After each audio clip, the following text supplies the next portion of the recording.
اعوذ باللہ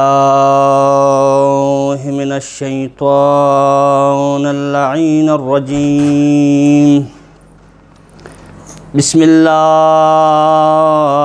الرحمن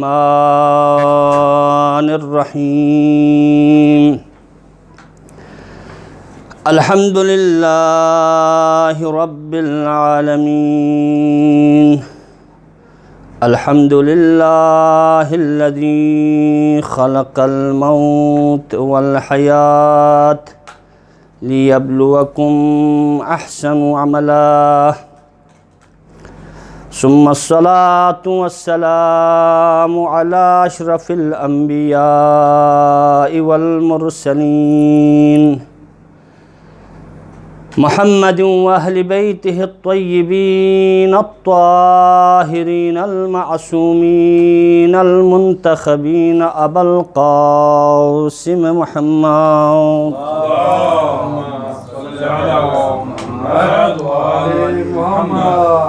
اما بعد فقد قال اللہ تبارک وتعالی فی محکم کتابہ المجید وفرقانہ الحمید وهو أصدق الصادقين وقوله الحق بسم الله الرحمن الرحيم لكي لا تأسوا على ما فاتكم ولا تفرحوا بما أتاكم صلوات پر محمد وآل محمد کی ذات پر اللهم صل على محمد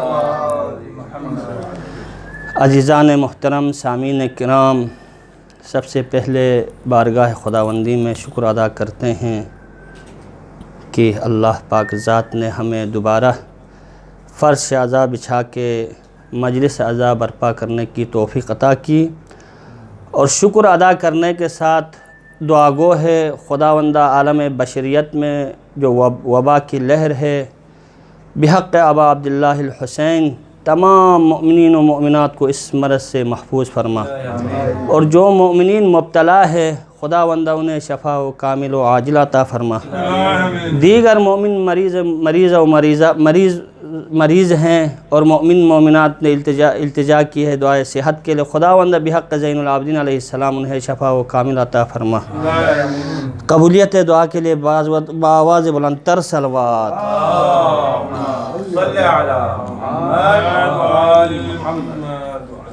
علماء کی محفل ہے، زیادہ لب کشائی نہیں کروں گا کیونکہ آپ لوگوں نے آگے جلوس عزا میں بھی شرکت کرنی ہے، تو مختصراً اور تبرکاً ذکر اہل بیت کے طور پر کچھ جملے آپ لوگوں کی خدمت میں عرض کر کے مجلس کو تمام کرنے کی کوشش کروں گا۔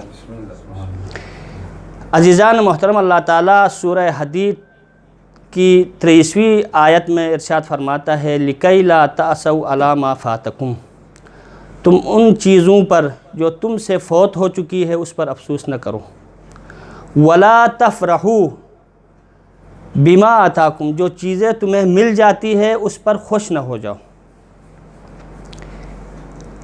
اس آیت کے ترجمے سے آپ لوگوں کے اوپر یہ بات تو واضح ہو گئی کہ انشاءاللہ اس مختصر مجلس میں ہماری گفتگو ہوگی زہد و تقوی کے اوپر۔ عزیزان محترم، اس وقت جو دنیا میں جو دو اہم مسائل ہیں ان کی طرف مقدمتاً ذکر کرنا چاہوں گا کہ انسان اس وقت جو مبتلا ہے دو مسائل کی طرف، ان میں سے سب سے پہلا مسئلہ ہے حصول علم، کہ انسان علم کو کیسے حاصل کرے، یا وہ خود بنفسہ ہی انسان اپنے حصول علم کیسے حاصل کرے۔ کیا کوئی ایسا طریقہ کار ہے کہ ہمیں علم حاصل ہو جائے، یا وہ اپنے بچوں کے لیے فکر مند ہے کہ بچوں کو کیسے تعلیم دیا جائے، بچوں کو کیسے تعلیم کے نور سے منور کیا جائے، یہ ایک اہم مسئلہ ہے۔ دوسرا جو مسئلہ ہے وہ ہے حصول رزق، کہ اس وقت جو انسان پریشان حال ہے وہ رزق کے لیے ہے کہ انسان کیسے حاصل کرے رزق کو۔ تو یہ دو اہم مسائل کے اوپر نتیجتاً آخر میں ذکر کروں گا۔ تو آتے ہیں اصل موضوع کی طرف کہ زہد سے مراد کیا ہے۔ علماء لغت نے زہد کے کئی معنی ذکر کیا ہے۔ سب سے پہلا جو معنی ذکر کیا ہے کہ ترک الشیء، کسی چیز کا ترک کرنا، یا کسی چیز سے دوری اختیار کرنا، یا کسی چیز سے بے میلی اور بے رغبتی اختیار کرنا۔ اور ایک معنی بھی بیان کیا ہے کہ کسی چیز کو کم جاننا یا اپنے آپ کو کم سمجھنا۔ یہ لغات میں زہد کے معنی ذکر ہوئے ہیں۔ اور اصطلاح میں جو ہے زہد کی تعریف یوں کیا ہے کہ ترک الدنیا، دنیا کو ترک کرنا، دنیا سے بے رغبتی اختیار کرنا، دنیا سے دوری اختیار کرنا، ضرورت پر اس پر اکتفا کرنا، ضرورت پر اس پر اکتفا کرنا، یہ ہے زہد کا اصطلاحی معنی۔ تو من جملہ دنیا کی دوستی سے دوری، دنیا سے بے رغبتی اختیار کرنا، خدا کو اپنا لینا، غیر خدا سے امید نہ رکھنا اور اللہ سے امید رکھنا، یہ تمام زہد کے معنی ہیں۔ عزیزان محترم، جب ہم در رسول پر، در اہل بیت سے ہم اس زہد کی تعریف کے بارے میں ہم معلوم کرنا چاہتے ہیں تو مولا کائنات علی بن ابی طالب علیہ الصلوۃ والسلام، صلوات پڑھیں محمد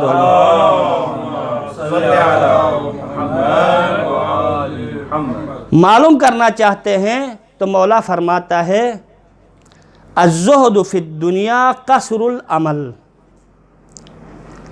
الزہد فی الدنیا قصر العمل والشکر کل نعمہ والورع عن کل ما حرم اللہ عز وجل۔ مولا کائنات ارشاد فرماتے ہیں زہد سے مراد دنیا میں آرزو کا کم رکھنا۔ جو انسان اس وقت ہزاروں آرزو رکھتے ہیں، لیکن مولا فرماتے ہیں دنیا میں آرزو کا کم رکھنا، یہ زہد کی سب سے پہلی علامت ہے۔ اور دوسرا جو جملہ ہے مولا کا فرماتے ہیں وَالشُّكْرُ كُلِّ نعمہ، اور ہر نعمت پہ اللہ کا شکر ادا کرنا۔ جتنے بھی نعمت آپ کو مل جاتی ہیں، جتنے بھی نعمت آپ کو حاصل ہوتی ہیں، اس پر اللہ کا شکر ادا کرنا۔ اور پھر آگے فرماتے ہیں زہد کا جو مکمل جو مصداق ہے وہ یہ ہے کہ وَالْوَرْعُ عَنْ كُلِّ مَا حَرَّمَ اللَّهُ عَزَّ وَجَلَّ، ہر اس چیز سے پرہیز کرنا، ہر اس چیز سے دوری اختیار کرنا جس کو اللہ نے حرام قرار دیا ہے۔ یہ تین صفات ہے زہد کا۔ اگر کسی انسان کے اندر یہ تین صفات پائی جائے، اگر آرزو کم رکھے اور ہر نعمت پہ شکر ادا کرے اور حرام چیزوں سے جو اللہ نے منع کیا اس سے دوری اختیار کرے، تو یہ ہے زہد۔ عزیزان محترم، زہد کے کہیں درجات بیان کیا ہے علماء نے،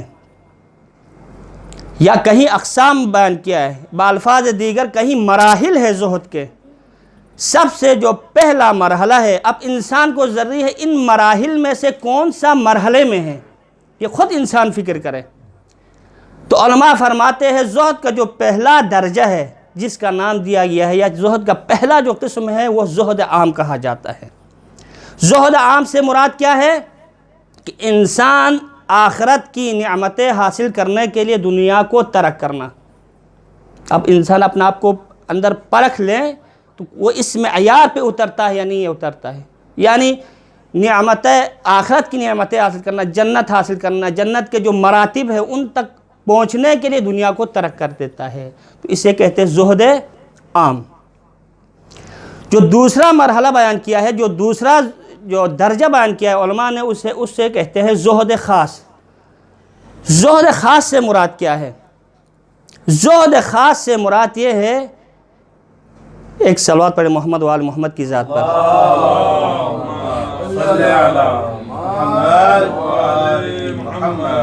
زہد خاص سے مراد یہ ہے کہ انسان آخرت کی نعمتیں حاصل کرنے کے لیے حیوانی خواہشات اور شہوانی لذات کو ترک کرے، یا بالفاظ دیگر جو بیان کرتے ہیں انسان عقلانی مراتب طے کرنے کے لیے اور انسانی مدارج تک پہنچنے کے لیے حیوانی خواہشات اور شہوانی لذات کو ترک کرے، اسے کہتے ہیں زہد خاص۔ اور تیسرا جو درجہ بیان کیا ہے علماء نے زہد کا ہے، وہ اسے جو نام دیا گیا ہے وہ زہد خاص الخاص۔ زہد خاص الخاص، اس سے مراد کیا ہے؟ زہد خاص الخاص سے مراد یہ ہے کہ الہی جمال و جمیل کے مشاہدے کے لیے اور معارف ربانی کے حقائق تک پہنچنے کے لیے عقلانی شہوات اور روحانی لذات کو ترک کرنا، یہ سب سے بڑا درجہ ہے۔ اس پہ آپ ایک پوری مجلس پڑھ سکتے ہیں کہ زہد خاص سے خاص سے مراد کیا ہے؟ الہی جمال و جمیل کے مشاہدے اور ربانی معارف کے حقائق تک پہنچنے کے لیے عقلانی خواہشات اور روحانی لذات کو ترک کرنا، اسے کہتے ہیں زہد خاص۔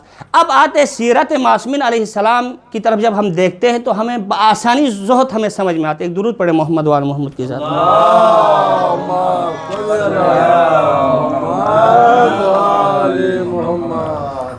جناب اسود کا بیان ہے کہ القمہ نامی جگہ میں بیٹھے ہوئے تھے مولا امیر المومنین علی بن ابی طالب علیہ السلام کے ساتھ، اور کائنات کا بادشاہ مولا امیر المومنین قسیم النار والجنہ، جس کی سیرت یہ تھی کہ اسود بیان کرتا ہے ہم نے دیکھا کہ مولا کے سامنے کھجور کے چھالوں کا بنا ہوا ایک طبق تھا، کھجور کا چھالوں کا بنا ہوا ایک طبق تھا، اور اس طبق کے اندر جو کی روٹی کے 2 ٹکڑے تھے، اور اس جو کے آٹے کے بوسی واضح طور پر نظر آ رہی تھی۔ تو اسود کہتا ہے کہ میں نے جناب امیر المومنین کی کنیز حضرت فضہ سے سوال کیا کہ کیا ہوتا کہ آپ جو ہے اس جو کی روٹی کو صاف کر کے اس کی بوسی کو جو ہے چھان کر کے مولا کی بارگاہ میں پیش کرتے، اور وہ جو کی روٹی اتنی سخت تھی اور اتنی کڑی تھی، مولا اپنے زانوئے مبارک کے سہارے اسے توڑتے تھے اور تناول فرماتے تھے۔ تو مولا نے جب سنا حضرت فضہ سے سوال کرتے ہوئے تو مولا مسکراتے ہوئے فرماتا ہے کہ اے اسود، میں نے خود حکم دیا ہے کہ اس جو کے آٹے کو نہیں چھانو۔ اور تعجباً مولا سے سوال کرتے مولا کس وجہ سے؟ کہ وہ اس لیے جب ہم اس طرح کا جو ہے طریقہ اپنائیں گے تو مومنین ہماری پیروی کرے، اور یہاں تک میں اصحاب سے جا ملوں۔ وہ مولا کائنات جو اس انداز سے زہد سمجھانے کے لیے زہد کے اس اعلیٰ مرتبے میں فائز جو مجسمہ زہد ہے، وہ ہمیں درس دے رہے ہیں کہ کس طرح زہد اپنانا چاہیے۔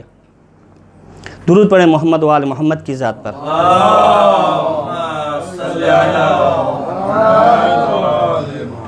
تو عزیزان محترم، یہاں کچھ دیر کے لیے زہد کی بحث کو روک دیتے ہیں، آتے ہیں تقویٰ کی طرف۔ تقویٰ سے مراد کیا ہے؟ تقویٰ سے مراد لغوی جو معنی بیان کیا ہے، یہ تقویٰ جو ہے مصدر ہے الوقایہ سے، جس کا معنی ہے حفاظت اور نگہداری۔ کسی چیز کی نگہداری اور حفاظت کرنے کو کیا کہتے ہیں؟ تقویٰ کہتے ہیں۔ اصطلاح میں علماء نے جو تعریف بیان کیا ہے تقویٰ کی، وہ یوں فرماتے ہیں نفس انسان خوشنودی رضا الہی کے خاطر اوامر الہی اور نواہی الہی سے اپنے آپ کو محفوظ رکھنا، اور خوشنودی خدا کے لیے اپنے آپ کو ثابت قدم رکھنا، کیونکہ ہر کام میں جب تک خوشنودی الہی نہ ہو کوئی بھی کام اس کی کوئی قیمت نہیں ہوتی۔ ایک درود پڑھے محمد وآل محمد کی ذات پر۔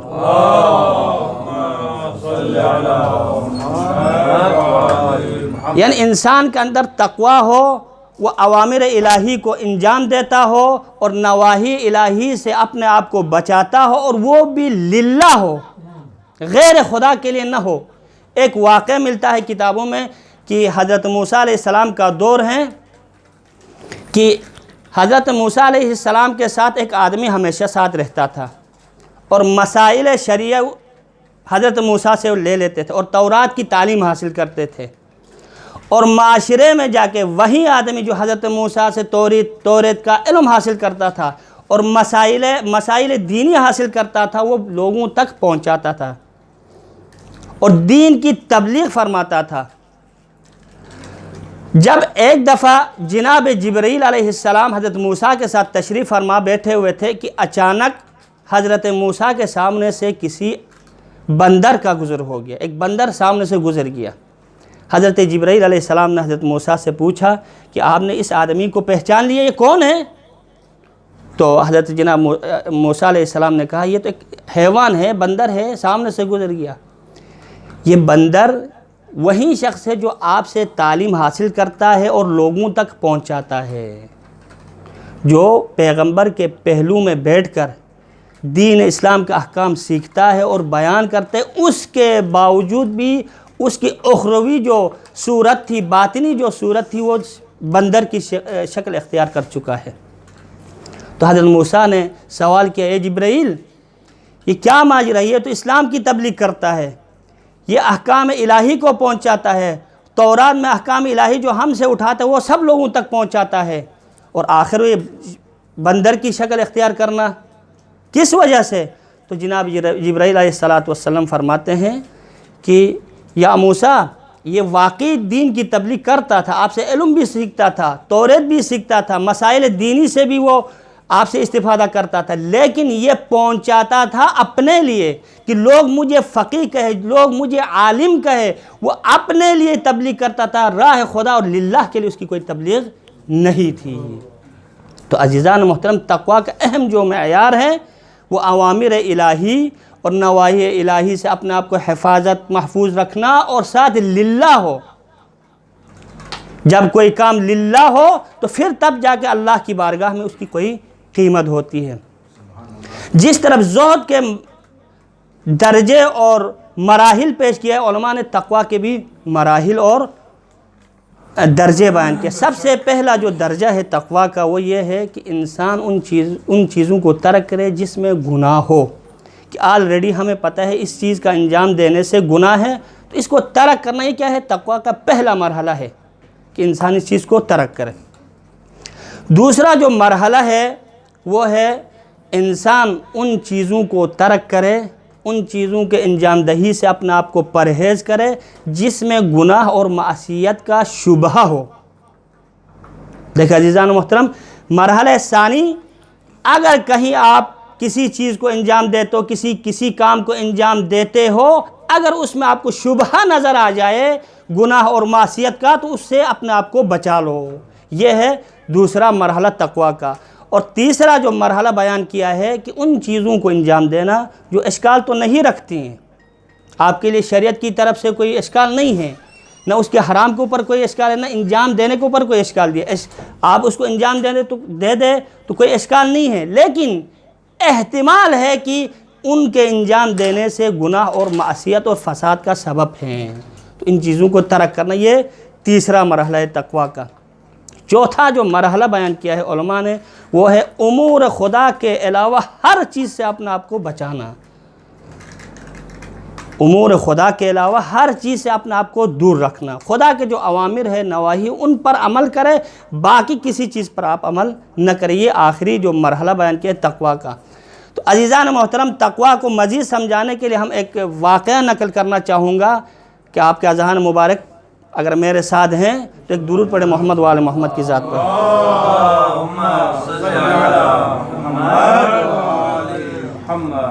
عزیزان محترم، تقویٰ اور زہد پر اگر عمل کرے تو انسان کامیاب ہے، دنیا میں بھی کامیاب ہے اور آخرت میں بھی کامیاب ہے۔ علامہ شیخ مرتضیٰ انصاری کے بارے میں واقعہ ملتا ہے کہ جناب شیخ انصاری صاحب مشہد سے کاشان سے مشہد کی طرف سفر کر گئے، اور وہاں مشہد پہنچنے کے بعد ان کا سفر ہو گیا طہران کی طرف، اور وہاں مدرسہ مادر شاہ کے نام سے ایک معروف مدرسہ ہے، وہاں پہ وہ رہائش پذیر ہو گئے اور ایک طالب علم کے کمرے میں قیام پذیر ہو گئے۔ ایک دن شیخ انصاری صاحب نے اپنے ہم حجرے ہم روم لڑکے طالب علم کو کچھ رقم دے دی کہ اس سے روٹی خرید کے لائے تاکہ ہم کھا لیں۔ جب وہ لڑکا روٹی لے کر واپس آیا تو اس نے روٹی کے اوپر اضافہ حلوہ بھی لے کر آئے ہیں، تو جناب اور وہ حلوہ بھی اس طرف لے کے آیا کہ اس روٹی کے اوپر مل دیا ہے، جس طرح اس وقت جو ڈبل روٹی کے اوپر کھیر اور مکھن مل دیتے، اس نے اس وقت حلوہ جو ہے روٹی کے اوپر مل کے اس نے لے آیا تھا۔ تو جناب انصاری فرماتا ہے کہ یہ روٹی تو میں نے پیسے دیے، یہ آپ نے حلوہ کہاں سے لے کے آیا؟ تو اس طالب علم نے کہا میں نے قرضہ کر کے لے کے آیا ہوں تاکہ ہمیں روٹی آسانی سے اندر ہضم ہو جائے، کھا سکے۔ تو جناب شیخ انصاری نے روٹی کے اوپر دیکھا، جہاں حلوہ نہیں لگا ہے اس کے اطراف کو چن چن کے کھایا اور کہا کہ میرے پاس اتنی جرأت نہیں ہے کہ میں اس قرضے کو ادا کر سکوں۔ شیخ انصاری علی اللہ مقام اتنے بڑے مرتبے میں فائز ہونا کوئی آسان بات نہیں ہے کہ کتنا زہد اور تقوی اختیار کرتے تھے۔ 10ویں سال 15 سال گزرنے کے بعد وہ طالب علم نجف پہنچا۔ جب یہاں نجف پہنچا تو شیخ کی حالت دیکھ کے وہ حیران ہو گئی، یہ تو مرجع شیعیان ہو گئے اور وقت کے بڑے مرجع اعلیٰ کی جو ہے عہدے پہ فائز اور زعیم حوزہ ہے۔ سوال کیا شیخ انصاری صاحب آپ نے کیا کیا کہ آپ اتنے بڑے جو ہے عہدے پہ فائز ہو چکے ہیں اور اتنے بڑے علمی جو ہے مراتب تک پہنچ گئے ہیں؟ تو شیخ صاحب یہی فرماتے ہیں کیونکہ میں نے روٹی کھائی، حلوہ نہیں کھایا۔ آپ نے جرأت کر کے حلوہ بھی کھایا اور میرے اندر اتنی جرأت نہیں تھی کہ میں اس قرضے کو ادا کر کے وہ روٹی کھا سکوں۔ تو یہ ہے زہد علماء کے اندر جو سیرت میں ملتا ہے۔ ایک درود پڑھے محمد و آل محمد کی ذات پر۔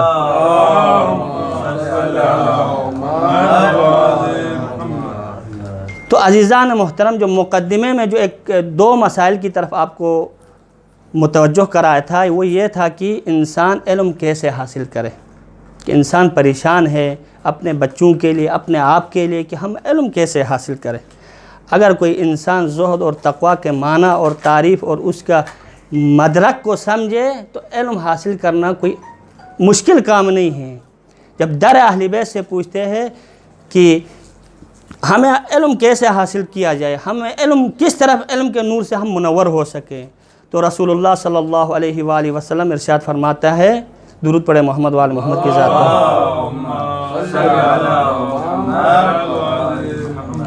ارشاد فرماتا ہے من اراد ان یؤتیہ اللہ علما بغیر تعلم۔ علماء کی محفل ہے، ترجمہ پر اختصار کرتا ہوں، معنی آپ لوگ سمجھ گئے، صرف ایک سامعین کے لیے میسیج ہے۔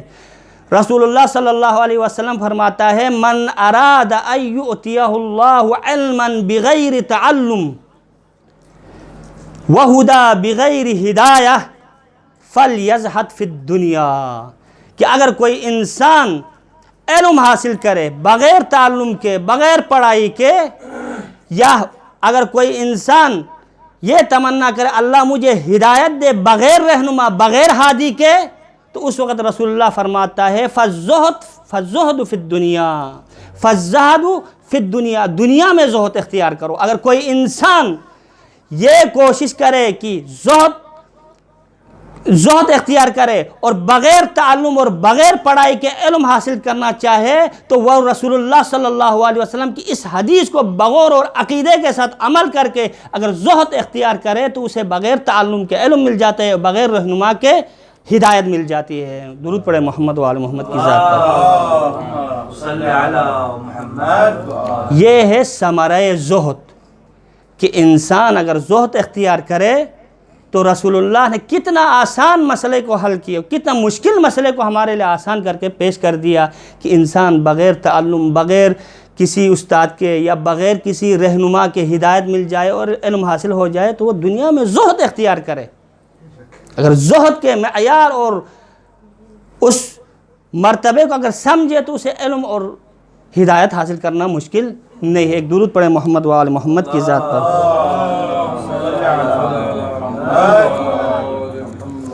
تو عزیزان محترم، یہ تو ہمارا مسئلہ ہو گیا علم کے حصول کا مسئلہ۔ اگر کوئی انسان علم حاصل کرنا چاہتا ہے بغیر تعلم کے، یا ہدایت حاصل کرنا چاہتا ہے بغیر ہادی کے، تو وہ زہد اختیار کرے دنیا میں، تو اس کے لیے حصول علم کوئی مشکل کام نہیں ہے۔ اب آتے حصول رزق کیسے، انسان کو کیسے مل جائے، کہ کوئی ایسا راہ ہے کہ ہمیں رزق بآسانی مل جائے۔ جس طرف دنیا میں زہد اختیار کرنے سے ہمارا علم اور ہدایت کا مسئلہ حل ہوتا ہے، کیا ایسا کوئی نسخہ، ایسا کوئی جو ہے مشورہ یا ایسا کوئی نسخہ ہے کہ ہمارے حصول رزق کے لیے بھی وہ آسانی کا سبب بن جائے؟ درود پڑھے محمد و آل محمد کی ذات پر۔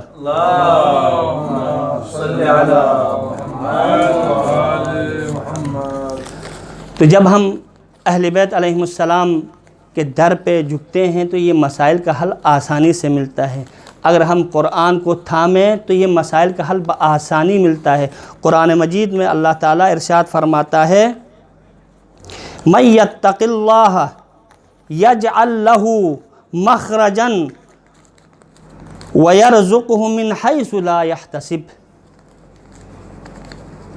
قرآن میں ارشاد فرماتا ہے اگر کوئی شخص چاہتا ہے کہ اسے رزق مل جائے تو اللہ تعالیٰ ارشاد فرماتا ہے اگر کوئی شخص تقوی الہی اختیار کرے اور اللہ کے لیے تقوی اختیار کرے تو یجعل لہ، اللہ تعالیٰ اس کے لیے قرار دے دے گا، اللہ تعالیٰ اس کے لیے ایک راہ نجات قرار دے دے گا، اور اس طرح رزق دے دے گا کہ اس کے گمان میں بھی نہیں آئے گا یہ رزق کہاں سے آیا ہے۔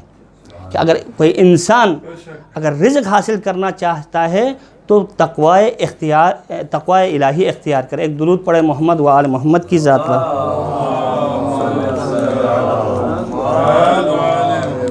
تو عزیزان محترم، امام حسین علیہ السلام اگر مدینے سے خروج اختیار کیا ہے تو یہیں زہد و تقوی اور دین الہی کے احکام پہنچانے کے لیے نکلے تھے، لیکن ملعون یزید اور ان کے سپاہیوں نے جو مجسمہ اسلام اور دین پیغمبر کو پہنچانے والے اس کے نواسے پر جو ظلم ڈھایا گیا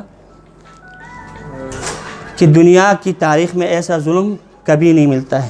آج 12ویں تاریخ ہے اور محرم الحرام کی 12ویں تاریخ ہے۔ جب یہ قافلہ آج کوفہ پہنچ جاتا ہے، جب کوفہ پہنچ جاتا ہے تو اہل بیت کی طرف سے ندا آتی ہے، جناب کلثوم بآواز بلند ندا دیتی ہے یا اہل الکوفہ غضوا ابصارکم، اے اہل کوفہ اپنی نظروں کو جھکاؤ، اما تستحون من اللہ و رسولہ، کیا تمہیں شرم و حیا نہیں آتی ہے کہ ان تنظروا الی حرم رسول اللہ، کہ حرم رسول اللہ کو دیکھو۔ یہ کوفہ وہ مقام ہے جہاں پر ایک زمانے میں یہیں ام کلثوم شہزادی ہوا کرتی تھی، یہیں زینب سلام اللہ علیہا شہزادی ہوا کرتی تھی، لیکن آج وہی کوفہ ناموس رسالت کے لیے، اہل بیت رسول کے لیے ایک الگ سا سما پیدا کیا ہوا ہے۔ ابن زیاد نے حکم دیا کہ تمام بازار کو سجایا جائے اور عید کا جو منظر پیش کیا جائے، کیونکہ آج نواسے رسول کے سر مبارک یہاں لا رہے ہیں۔